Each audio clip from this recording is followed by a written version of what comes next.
एक बार महर्षि दुर्वासा के श्राप के कारण स्वर्ग श्रीहीन यानी धन, वैभव और ऐश्वर्य से विहीन हो गया था। तब विष्णु जी ने देवताओं को असुरों के साथ मिलकर समुद्र मंथन का उपाय बताया।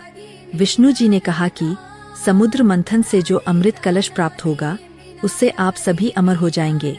देवता और असुर दोनों समुद्र मंथन के लिए सहमत हो गए। इसके लिए सबसे पहले एक विशाल पर्वत की आवश्यकता थी जो मथानी का कार्य कर सके। इसके लिए उन्होंने मंदराचल पर्वत का चयन किया। मंथन के लिए एक मजबूत रस्सी की आवश्यकता थी, तो उन्होंने नागों के राजा वासुकी को रस्सी के रूप में चुना। वासुकी के मस्तिष्क से मंदराचल को घुमाने के लिए देवता और असुरों ने उसे पकड़ा। अब समुद्र मंथन का कार्य आरंभ हुआ।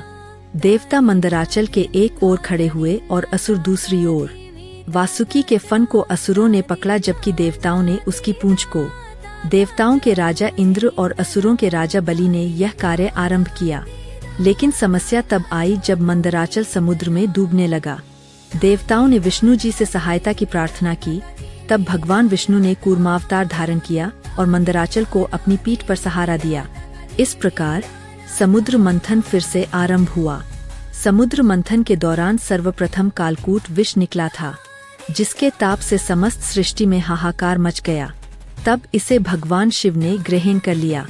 इस विष के कारण महादेव का कंठ नीला पड़ गया, जिस कारण उन्हें नीलकंठ नाम मिला। समुद्र मंथन के दौरान दूसरे नंबर पर एक दिव्य गाय उत्पन्न हुई जिसे कामधेनु के नाम से जाना जाता है। यह गाय अग्निहोत्र मतलब यज्ञ की सामग्री उत्पन्न करने वाली थी, इसलिए ब्रह्म ऋषियों ने इसे ग्रहण किया।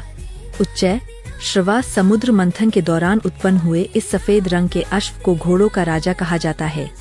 इसे असुरों के राजा बलि ने अपने पास रख लिया। ऐरावत यह एक सफेद रंग का हाथी था जिसके 4 दांत थे। इस हाथी की चमक कैलाश पर्वत से भी अधिक थी। इसे देवराज इंद्र ने अपना वाहन बनाया।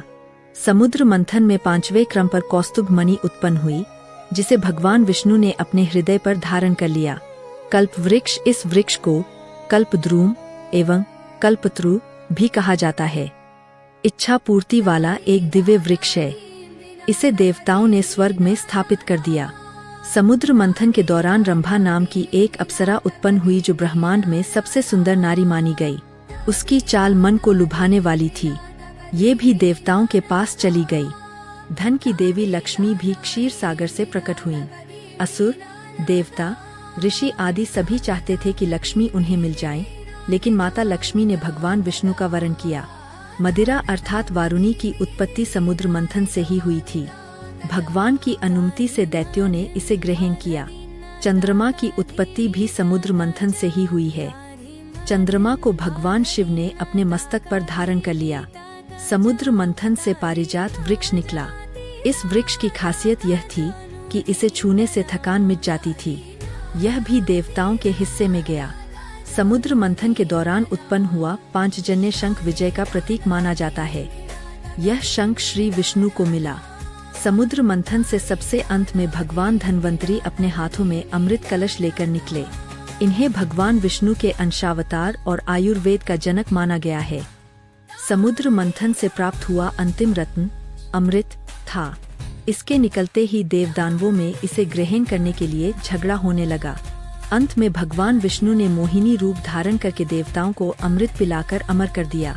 इस प्रकार समुद्र मंथन से यह 14 रत्न प्राप्त हुए।